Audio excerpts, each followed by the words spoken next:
Kalian tahu kan Laut Cina Selatan? Tapi kalian tahu tidak kalau di wilayah itu sampai saat ini masih disengketakan sejumlah negara, terutama oleh Tiongkok yang mengklaim mayoritas perairan kayanan strategis tersebut adalah miliknya. Sebenarnya semenarik apa sih wilayah perairan satu ini dan mengapa masih mengalami kebuntuan hingga saat ini?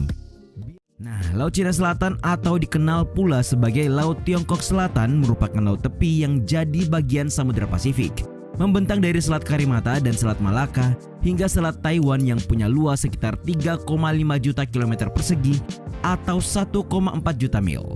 Seperti diketahui, di perairan tersebut berisi lebih dari 200 pulau kecil, karang, dan terumbu yang sebagian besar tidak bisa dihuni.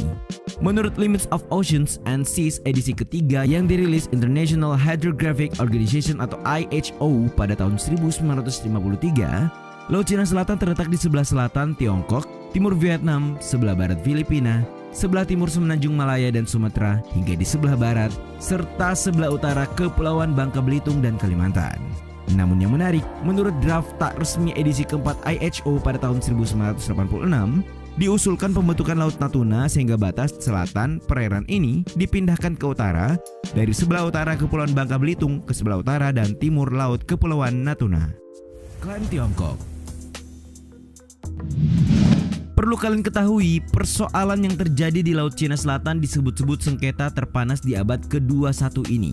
Hal itu dikemukakan Muharjunev dalam sebuah jurnal yang dirilis Pusat Penelitian dan Pengembangan Hukum Kementerian Hukum dan HAM Republik Indonesia bertajuk Sengketa Wilayah Maritim di Laut Tiongkok Selatan pada tahun 2016. Dikatakan pada mulanya Republik Rakyat Tiongkok atau RRT menyatakan kalau mereka punya kedaulatan atas perairan tersebut dengan klaim historis. Ya, pihak yang bersengketa.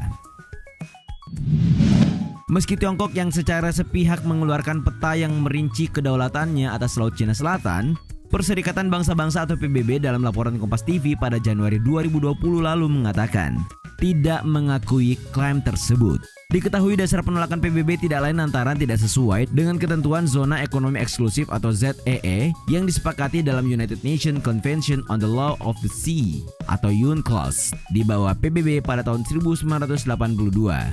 Bagi yang lupa, ZEE merupakan kesepakatan PBB atas batas laut satu negara, di mana kedaulatan suatu negara adalah 200 mil dari bibir pantai. Menariknya, Tiongkok terus menegaskan kepemilikan 90% atas perairan tersebut.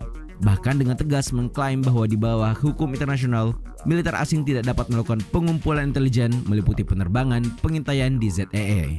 Kalau kita cek CNBC, ketegangan dan perebutan Laut Cina Selatan terjadi sejak tahun 1970-an, di mana negara yang turut mengklaim kedaulatan di perairan ini diantaranya Brunei, Indonesia, Malaysia, Filipina, Vietnam, dan Taiwan.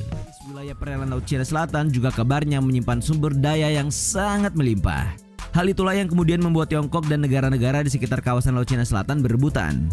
Menurut Center for Strategic and International Studies atau CSIS, dalam laporan Asia Maritime Transparency Initiative, Badan Informasi Sumber Daya Alam dan Energi Amerika Serikat mencatat terdapat 11 miliar barel cadangan minyak di bawah perairan itu yang belum dimanfaatkan. Belum lagi kandungan gas alamnya yang dikabarkan mencapai 5,3 triliun meter kubik. Sementara itu, Badan Survei Geologi Amerika Serikat pada tahun 2012 memperkirakan terdapat 4,5 triliun meter kubik gas alam cair serta 12 miliar barel minyak di bawah Laut Cina Selatan. Yang menarik, tidak hanya minyak dan gas alam, di Laut Cina Selatan juga merupakan tempat bagi sumber penangkapan ikan. Dilaporkan, tangkapan pada tahun 2012 mencapai sekitar 10 juta ton. Itu artinya mencakup 12% dari total tangkapan dunia yang bernilai sekitar 19,3 miliar US dollar. Negeri Panda mengklaim Natuna sebagai miliknya. Itu artinya Tiongkok sama sekali tidak mematuhi konvensi PBB soal hukum laut pada tahun 1982. Tiongkok memang diketahui masih seringkali membandel di kawasan tersebut. Dan ya, konflik bersama sejumlah negara pun tak terhindarkan. Menurut laporan Council of Foreign Relations atau CFRAS, sejak tahun 2013, Tiongkok telah membangun 3.200 hektar tanah baru di Kepulauan Spratly yang diketahui secara politis dan geografis milik Filipina. Karenanya pada Juli 2016, Manila membawa persoalan itu ke Pengadilan Internasional Mahkamah Arbitrase atau Permanent Court of Arbitration atau PCA. Hasilnya hampir sepenuhnya berpihak pada Filipina. Namun ya, Tiongkok menentang putusan tersebut. Selain menumpuk pasir ke laut, Tiongkok juga membangun pelabuhan, instalasi militer, dan landasan udara, khususnya di Kepulauan Paracel milik Vietnam dan Spratly milik Filipina. Belum lagi, mereka bahkan telah melakukan militerisasi Pulau Woody, salah satu gugusan Kepulauan Paracel dengan mengerahkan jet tempur, rudal jelajah, dan sistem radar. Sejumlah fakta terkait Laut Cina Selatan, salah satu perairan terpanas di dunia yang bisa saja menyulut konflik lebih jauh sejumlah negara, tak terkecuali Indonesia.